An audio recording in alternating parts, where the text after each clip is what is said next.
നമ്മുടെ ഇന്നത്തെ അതിഥി നിരവധി ആൽബങ്ങളിലൂടെ പ്രേക്ഷക പ്രശംസ പിടിച്ചുപറ്റിയ യുവാക്കളുടെ ഇഷ്ടതാരം അസിമോളാണ് നമ്മുടെ ഇന്നത്തെ അതിഥി. നമ്മുടെ ടോക്കിലേക്ക് സ്വാഗതം. നമുക്കറിയാം, ഇന്ന് ഒരു ലക്ഷക്കണക്കിന് പ്രേക്ഷകരാണ് താങ്കളുടെ ആൽബങ്ങൾ കണ്ടുകൊണ്ടിരിക്കുന്നത്.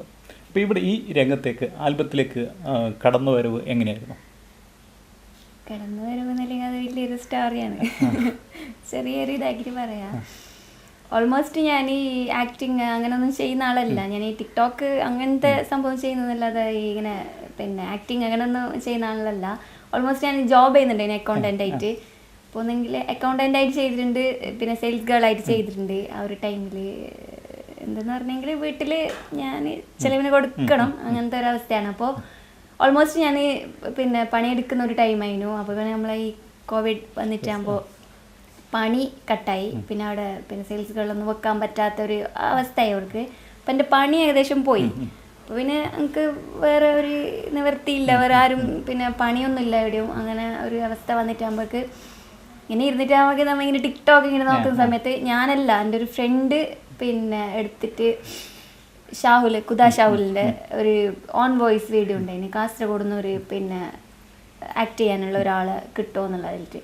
അപ്പോൾ ഓളെന്നെ നമ്പർ എടുത്തിട്ട് ഓളയിലേക്ക് വിളിച്ചിട്ട് എൻ്റെ 1-2 ടിക്ടോക്സ് അയച്ചിട്ടായിട്ട് പറഞ്ഞു ഓൾ നന്നായിട്ട് ആക്ട് ചെയ്യും, പിന്നെ കാസർഗോഡാണ്, അങ്ങനെ എല്ലാം എന്നോട് പറഞ്ഞിട്ടാകുമ്പോൾ ഷാഹുൽ പറഞ്ഞ് ഓക്കെ ഒന്ന് നമുക്ക് കാണാം, അല്ലാന്നുണ്ടെങ്കിൽ വിളിക്കാമെന്ന് പറഞ്ഞു. എന്നിട്ടാണ് എന്നോട് വന്നിട്ട് പറയുന്നത്. അപ്പം ഞാൻ പറഞ്ഞ് വേണ്ട, കുറേ വേണ്ട ഞാനുള്ള പറഞ്ഞു. പിന്നെ ഒരു ഇൻവെസ്റ്റ് മീൻസ് ഒരു ഫിനാൻഷ്യലി നോക്കിയിട്ടാണ് ഞാൻ ആക്ടിങ്ങിലേക്ക് വന്നതല്ല, അതൊരു പാഷനല്ല ആക്ടിങ്. എന്നിട്ട് ഞാൻ അവനക്ക് വിളിച്ചിട്ടാകുമ്പോൾ അവർ പറഞ്ഞു ഈ ടിക്ടോക്കിൽ കാണുന്ന പോലെ തന്നെ ഉണ്ടാ, അല്ലെങ്കിൽ മീൻസ് ഫിൽറ്ററിൽ വെച്ച് ചെയ്യുന്നല്ലേ. അപ്പം ഞാൻ പറഞ്ഞു പ്രശ്നമില്ല, നമുക്കൊന്ന് നേരിട്ട് കാണാം, കണ്ടിട്ട് നിങ്ങൾക്ക് ഓക്കെ എങ്കിലും മതി എന്ന് പറഞ്ഞു. അങ്ങനെ ഞങ്ങൾ കണ്ട് സംസാരിച്ച് അങ്ങനെ ഫസ്റ്റത്തെ വർക്ക് മുഹബത്താണ് അവനോട്, അത് ഓക്കെ പറഞ്ഞ് അങ്ങനെ അത് ചെയ്ത്. അതായത് ഓനാണ് കുദാ ഷാഹുൽ വഴിയാണ് ഞാൻ വന്നത്. പക്ഷെ ഞാൻ എൻ്റെ ഒരു പാഷൻ പോലെ വന്നതല്ല ആക്ടിങ്ങിലേക്ക്. എൻ്റെ ഒരു ഫ്രണ്ട് വഴി മീൻസ് ഒരു ഫിനാൻഷ്യൽ അങ്ങനെ വന്നതാണ്. പിന്നെ ആക്ടിങ്ങിൽ വലിയൊരു പാഷൻ ഉണ്ട് ആളല്ലേ.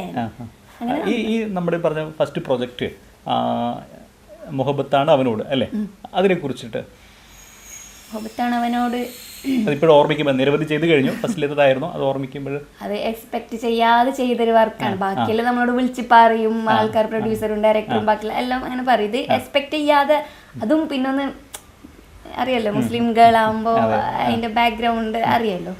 അപ്പോൾ എൻ്റെ ഫാമിലീസ് ആരും സപ്പോർട്ടില്ലാതെ ചെയ്തൊരു വർക്കാണ് ഞാൻ. അപ്പോൾ പിന്നെ അത് ഇറങ്ങുമ്പോൾ എന്താവും, ആൾക്കാരുടെ റിയാക്ഷൻ എന്താവും, അതെല്ലാം പേടിച്ചിട്ട് ചെയ്തൊരു വർക്കാണ്. അത് ഇന്ന ഡേറ്റിൽ ഇറങ്ങും, റിലീസ് ആവുമെന്ന് പറഞ്ഞേ. അപ്പോൾ പിന്നെ റിലീസ് ആയിട്ടാകുമ്പോക്ക് അത് കാണുന്നതിനെക്കാട്ടിയും പേടിയാണ്. ആൾക്കാരെന്ത് പറയും, ഇതാക്കും. ഞാൻ എന്തും ചെയ്യുമ്പോഴേക്കും എൻ്റെ ഉമ്മാനോട് പറയും. ഉമ്മാനോട് മാത്രമേ പറയേണ്ട ആവശ്യം അങ്ങനെ ചിന്തിക്കുന്ന ആളാണ് ഞാൻ. നാട്ടുകാരോട് പറഞ്ഞിട്ട് കാര്യമില്ല, ഫാമിലീസ് വിട്ട് അത് ചെയ്തിട്ടായിട്ട് ഞാൻ എക്സ്പെക്ട് ചെയ്തത് ആൾക്കാർ എന്ത് പറയും, ഇതാക്കും. അങ്ങനെ ഫസ്റ്റായിട്ട് ഇൻഡസ്ട്രിയിലേക്ക് വരുന്നല്ലേ. അങ്ങനെ അത് റിലീസായിട്ടാകുമ്പോൾക്ക് വിചാരിച്ച പോലെ പ്രശ്നമൊന്നുണ്ടായിരുന്നു. ഫാമിലീസിൻ്റെ ഉണ്ടായിരുന്നു, പക്ഷെ നല്ല സപ്പോർട്ട് കിട്ടി എനിക്ക്. അതിൽ ഭയങ്കര സപ്പോർട്ട് കിട്ടി. ആരുടെയൊക്കെ സപ്പോർട്ട് കിട്ടി? ഫാമിലിയുടെ എങ്ങനെയായിരുന്നു, സുഹൃത്തുക്കളുടെ ഭാഗത്ത് എങ്ങനെയായിരുന്നു, എന്താണ് ഫസ്റ്റ് സാധനം റിലീസ് ചെയ്തപ്പോഴുള്ളൊരു? ഫാമിലിൻ്റെ അടുത്തൊന്നും ഒന്നും കിട്ടില്ല, നോക്കിയിട്ട് കാര്യമില്ല. ഫ്രണ്ട്സ് ഭയങ്കരമായിട്ട് സപ്പോർട്ട്